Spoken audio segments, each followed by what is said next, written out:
All right, everybody, here we go with the notes for Chapter 1. This is the business of voice acting. Now, these notes for this chapter are going to be broken up into 3 parts. This part here is going to cover sections 1, 2, and 3. So, here we go. There's only 2 ways to communicate a message, and that's to do so intellectually and to do so emotionally. Of these, the most effective is to connect on an emotional, often unconscious level. So what we're talking about here is the idea that when we are communicating a message, we can be pretty flat in our delivery, be rather matter of fact, include lots of information, and just lay it out there. Or we could add some personality to it. We can add along with it the emotion that goes along with it so that the emotion is conveyed through the things that we are trying to communicate, and hopefully that same emotion is picked up by the person receiving that message. It is the voice actor's job to play a role that has been written into a script. To effectively play that role, the performer must, among other things, be able to quickly determine how to best communicate the message using only the spoken word. What we're going to be covering in this particular class is the idea of putting that message out there, making that emotional connection in ways that we are only using our voice. There's no luxury of moving pictures here. You can't use gestures, you can't use movement, you can't use objects or colors. It is merely what is being said and how it is being said. Simply defined, voiceover is any recording or performance of one or more unseen voices for the purpose of communicating a message. So basically, when you record a voicemail message on your cell phone, you're doing a voiceover. When you're reading aloud for a class, you're doing a voiceover. When you're communicating with people over the telephone, online, wherever you happen to be, you're doing a voiceover. And quite honestly, anybody can do a voiceover. We all do voiceovers every day, just by virtue of speaking. So, what we're going to be talking about in this class, while we will use the words voiceover and voice acting, pretty much meaning the same thing for the purposes of our class, right here we're making a distinction between voiceover and voice acting. Voice acting is about creating real and believable characters in real and believable situations that listeners can relate to and be motivated by. Now, in order to be able to do that, a performer must be able to reach the audience on an emotional level. So when we're voice acting, we're not just reading words on a page. We're not just saying something for the sake of saying something.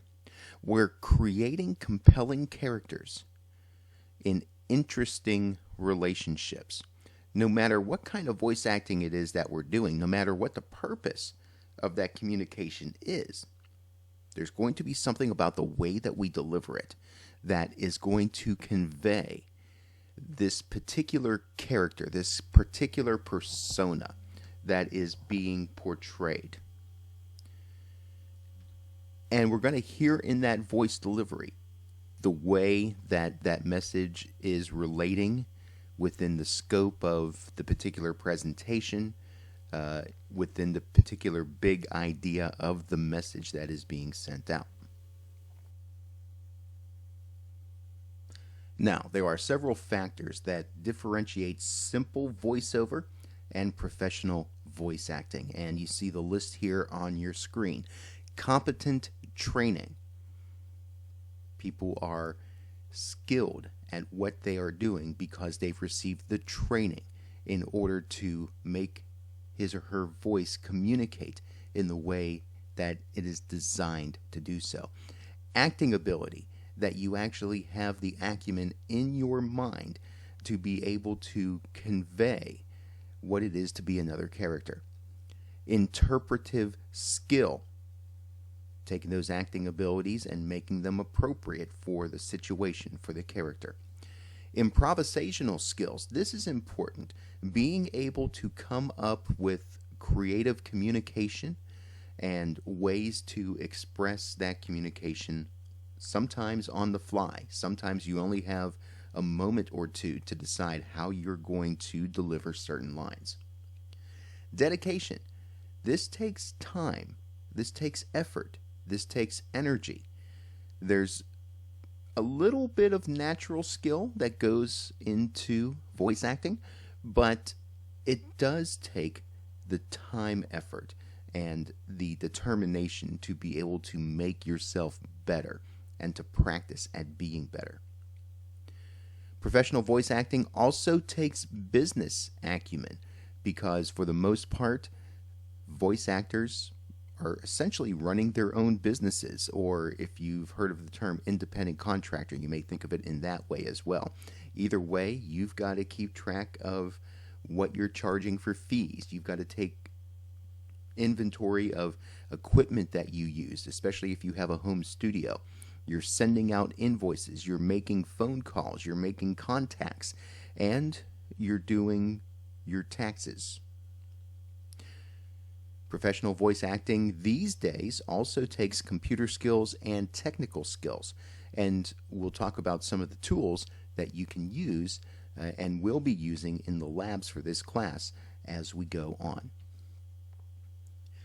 Now, there's all different sorts of ways that you can get involved in voiceover work. There is an extensive list in the textbook, and some of the detail can also be found using the link in your notes on some of the items that are on that list.